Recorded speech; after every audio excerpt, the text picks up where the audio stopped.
इसलिए राह संघर्ष की हम चुने, जिंदगी आंसुओं में नहाई न हो। इसलिए राह संघर्ष की हम चुने, जिंदगी आंसुओं में नहाई न हो किसी के लिए मखमली बिस्तरा, हो किसी के लिए मखमली बिस्तरा, और किसी के लिए एक चटाई न हो। इसलिए राह संघर्ष की हम चुने, जिंदगी आंसुओं में नहाई न हो। दम न तोरे कहीं भूख से बचपना, दम न तोरे कहीं भूख से बचपना, रोटियों के लिए फिर लड़ाई न हो। इसलिए राह संघर्ष की हम चुने, जिंदगी आंसुओं में नहाई न हो।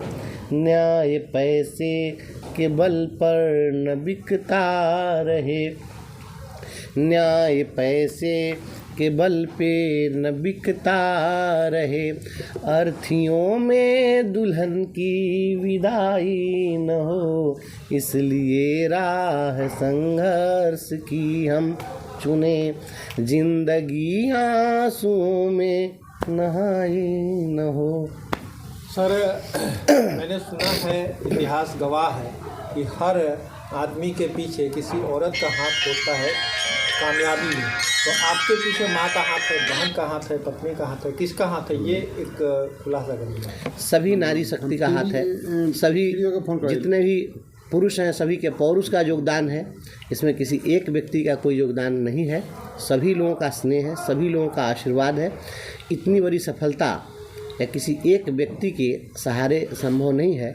जो कुछ हुआ है यह सभी लोगों का, जितने भी हमें चाहने वाले लोग हैं, लोगों का आशीर्वाद काम आया है, लोगों का स्नेह, लोगों की शुभकामना, अपने पुरखे पूर्वजों का आशीर्वाद, माता पिता का आशीर्वाद, पत्नी का साथ, सभी लोगों का साथ है। इसमें जितने हमारे साथ रहने वाले, चलने वाले इष्ट मित्र हैं, सगे संबंधी हैं, नाते रिश्तेदार हैं, हमारे जितने बंधु बांधव हैं, सांगठनिक जीवन में जीने वाले, साथ लड़ने वाले, मरने वाले, सभी जितने भी लोग हमारे शिक्षक शिक्षिका, जितने गुरुजन, वित्तरहित गुरुजन, संविदा कर्मी, पत्रकार साथी, अधिवक्ता, संविदा कर्मी, जितने लोग हैं सभी लोगों का स्नेह आशीर्वाद है और सभी लोगों के स्नेह शुभकामना से ही, साथ विश्वास से ही ये सफलता प्राप्त हुई। स्वतंत्र उम्मीदवार के रूप में आप आए, तो अगर सरकार या कोई विपक्ष पार्टी या और भी कोई पार्टी जो आपको पहले कही थी साथ में आने के लिए अभी कहे, तो उसमें आप क्या करेंगे? कोई, हम तो जो भी लोग आते हैं प्रतिदिन हमसे ऐसा सवाल पूछते हैं,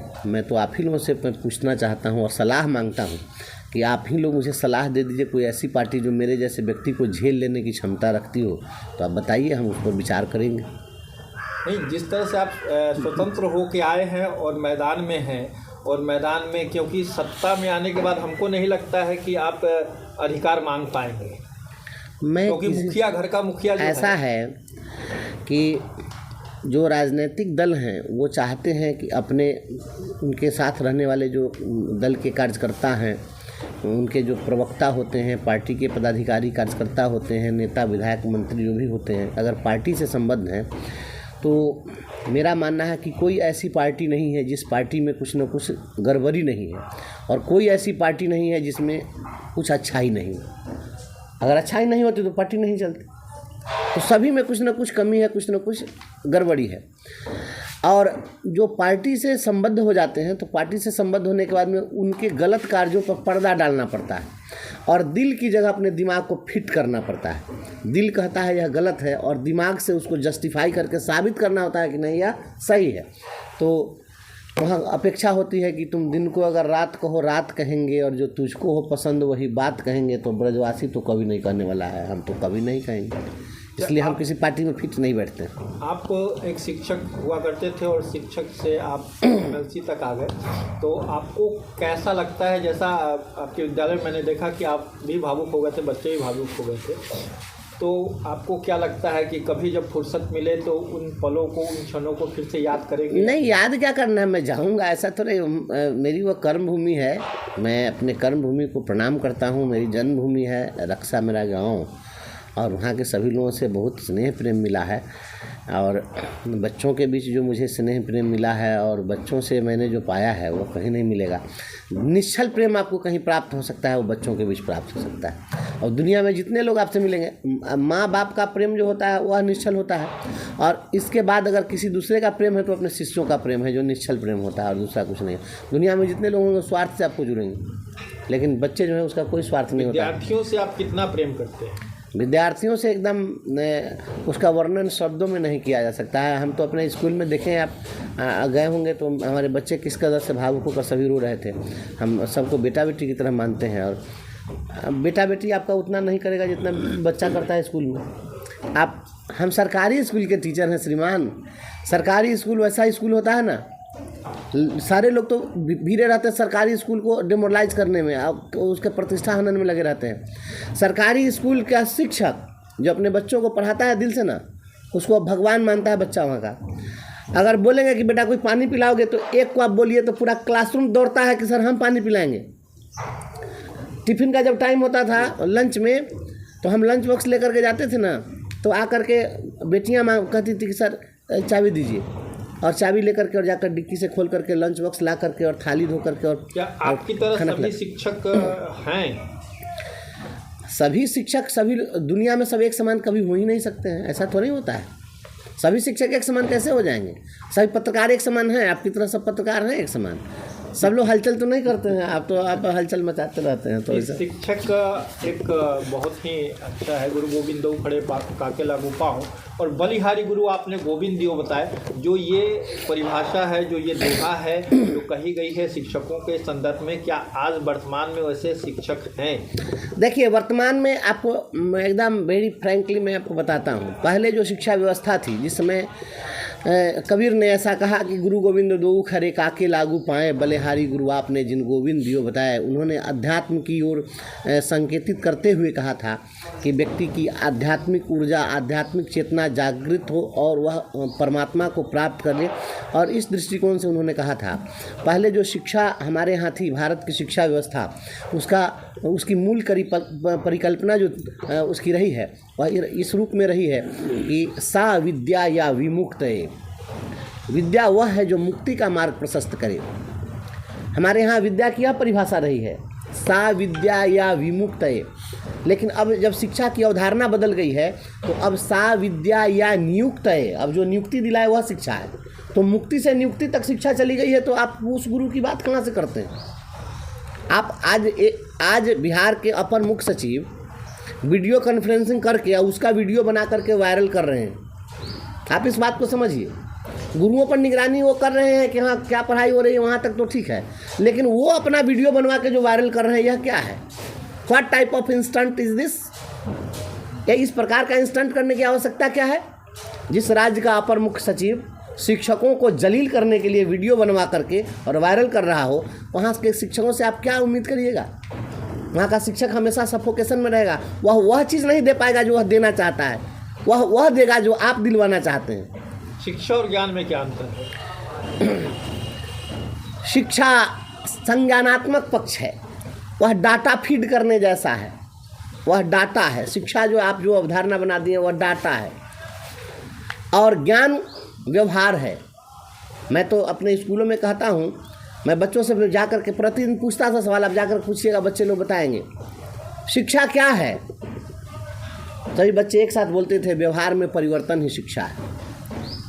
लेकिन आप जिस शिक्षा की बात कर रहे हैं उसको ज्ञान समझ लीजिए। ज्ञान वही है जो व्यवहार में आपका परिवर्तन कर दे, वह ज्ञान है जिसको आपने अपने जीवन में उसको आत्मसात कर लिया और व्यवहार के रूप में आपका परिलक्षित हो रहा है। लेकिन जो शिक्षा है, जो अभी जो सरकार की जो शिक्षा की अवधारणा है, वो अवधारणा है कि हम पूछें कि भारत की राजधानी कहाँ है तो बता देगी दिल्ली है। गालिब ने लिखा था शिक्षा का मतलब तहजीब, तमीज़ और तरकीब, इस पर क्या कहना चाहेंगे? तहजीब, तमीज़ और मैं वही तो कह रहा हूँ, जब तहजीब हो जाए, जब तरकीब हो जाए तो वही तो व्यवहार बदल देगा। व्यवहार में तो वही चीज़ें आती हैं। तो ये निश्चित रूप से मैं भी तो वही बात कह रहा हूँ, व्यवहार में अगर परिवर्तन नहीं हुआ तो ये शिक्षा का कोई मतलब नहीं रहा। कितने लोग आपकी तरह कविता को तरन्नुम में बोलकर बच्चों को पढ़ाते हैं, तरन्नुम में बोलकर। अब तरन्नुम सभी लोगों को कहाँ से आएगा? हम जिनकी रचनाओं को हम सुनाते हैं, आप कभी उनको कभी आपने सुना है? मैं जिनकी रचना सुनाता हूँ, आज के डेट में मुझे लगता है कि हम तो उनके गीत को इतना वायरल करवा दिए हैं कि उनको भी अभी कहीं अगर जानकारी मिलती होगी, बनारस हिंदू विश्वविद्यालय, जो काशी हिंदू विश्वविद्यालय, उसके जो हिंदी के विभागाध्यक्ष हैं प्रोफेसर वशिष्ठ अनूप जी, उनकी वह रचना है, इसलिए रहा संघर्ष की हम सुने। उनको भी पता नहीं हुआ कि कोई विधायक अब ये गीत गा रहा है, और उनको भी हमने देखा है स्टेज पर गाते हुए, वो तरन्नुम में नहीं गाते। रचना उनकी इतनी अच्छी लगती है मुझे कि मैं भाव विभोर हो जाता हूँ, इसलिए मैं उनको गाता रहता हूँ। और खुद उनको भी मैंने सुना है वीडियो में, जब वो जाते हैं तो तरन्नुम में नहीं सुनाते हैं। तो तरन्नुम होना एक अलग बात है, उसमें उन्होंने कितनी अच्छी अच्छी बात कही है। उनकी बात जब मैं श्रृंगार भी उनका मैं पढ़ता हूँ, श्रृंगार भी उन्होंने एक से एक लिखा है, और कितनी मर्यादा में उन्होंने श्रृंगार लिखा है। और उनका जो है, जो जनवादी जो गीत जब पढ़ते हैं तो उसको भी हम देखते हैं, जो आंचलिकता को हम देखते हैं तो उनकी रचनाओं में जो आंचलिकता झलकती है, तो जो चीज़ देखिए मुझे बहुत पसंद आते हैं प्रोफेसर वशिष्ठ अनूप। उनको उस रूप में प्रसिद्धि नहीं मिल पाई है जिस रूप में उनकी रचनाएं। देश के बच्चों के नाम, विद्यार्थियों के नाम अपना कुछ संदेश पंक्तियों में बोलकर सुनाएं।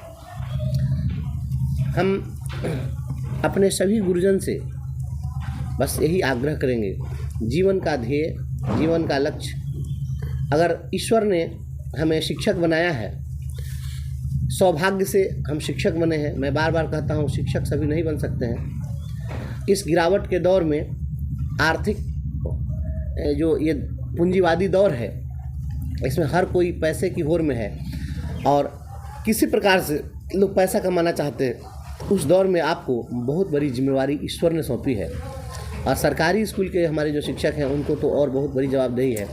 लोग कहते हैं कि गरीबों के बीच ईश्वर का वास होता है, और गरीबों के बच्चों को पढ़ाने की जवाबदेही हमें मिली है। हम ईश्वरीय कार्य में लगे हैं। समस्त गुरुजनों से मैं विनम्रतापूर्वक कहता हूँ, हम जो काम कर रहे हैं, गुरुजन जो हमारे काम कर रहे हैं, ये ईश्वरीय कार्य है। और ईश्वरीय कार्य में आपको मिला है अनगढ़ हीरों को तराश कर कोहिनूर बनाने का अवसर। आप एक अच्छे शिल्पकार के रूप में खुद को साबित करिए, और अपने बच्चों को, ये अनगढ़ हीरे हैं, गांव और गिट्टी के मिट्टी में खेलने वाले, पगडंडियों पर चलने और पलने वाले इन बच्चों को तराश कर और आप कोहिनूर बना दीजिए। आपके जीवन की सार्थकता होगी। और इस शिक्षक जो होते हैं वो कभी मरते नहीं हैं, वह अपना प्रतिनिधि खड़ा करके जाते हैं। हमें ऐसा ही प्रतिनिधि, अपना उत्तराधिकारी बच्चों के रूप में खड़ा करना है। और हमारे जो भी बच्चे हैं, मैं बच्चों से भी कहना चाहता हूँ कि हमारे बच्चे भौतिक में न जाएं, और ये जो अभी जो मोबाइल का जो युग चल रहा है, बर्बादी का दौर है, इस दौर में हमारे बच्चे इसके चंगुल में न फंसें और अधिक से अधिक किताबों का अध्ययन करें। किताबों से दोस्ती यह सबसे अच्छी दोस्ती है। अगर दोस्ती करनी है तो किताबों से करिए, आपको वहाँ से कुछ न कुछ चीज़ें ऐसी मिल जाएंगी जो आपके जीवन के लिए हर मोड़ पर आलम्बन बनकर ये चीज़ें खड़ी रहेंगी। एक अंतिम सवाल, जैसा अध्यात्म की आपने बात कही विद्यार्थियों के लिए, पहले था रामायण में कि प्रातः काल उठे रघुनाथा, मातु पिता गुरु नाम ही माथा, लेकिन भौतिक युग में 12 बजे उठे रघुनाथा, मातु पिता गुरु पूरे ही माथा। इसमें क्या कहेंगे? देखिए, ऐसा है, ये तो पारिवारिक संस्कारों की बात है। और आप बात कर रहे हैं एक विधान पार्षद से, और आप जो चीज़ आप पाना चाह रहे हैं उस चीज़ पर कोई फोकस करने वाला है। पहले आप जो कहे हैं, तीसरी कक्षा में हिंदी की किताब में मैं इसको पढ़ा था। आपने जो रामायण की चौपाई आपने सुनाई है, प्रातः काल उठे रघुनाथा, मातु पिता गुरु नावहि माथा। हम लोग पढ़ते थे, तीसरी कक्षा में इसको पढ़े थे, और प्रत्येक कक्षा में रामायण की चौपाइयाँ होती थी। अब क्या सिलेबस में रामायण की चौपाई आपको मिल रही है? नहीं मिल रही है सिलेबस में। अब तो एनसीईआरटी की किताब आप देखिएगा ना, एनसीईआरटी की किताब में हमको लगता है 5 में एनसीईआरटी की हिंदी किताब में 6 साल की छोकरी भर कर लाई टोकरी, और टोकरी में आम है नहीं बताती दाम है, और दिखा दिखा के टोकरी हमें बुलाती छोकरी। ये एनसीईआरटी की किताब में ये लोग पढ़ा रहे हैं। जब जहाँ रामायण के चौपाई पढ़ाना था तो वहाँ तो आप ये पढ़ा रहे टोकरी या छोकरी पढ़ा रहे, तो आप शिक्षा को तो बर्बाद कर रहे हैं ये लोग। आप क्योंकि इसको सभी चीज़ को धर्म से जोड़ दिया गया।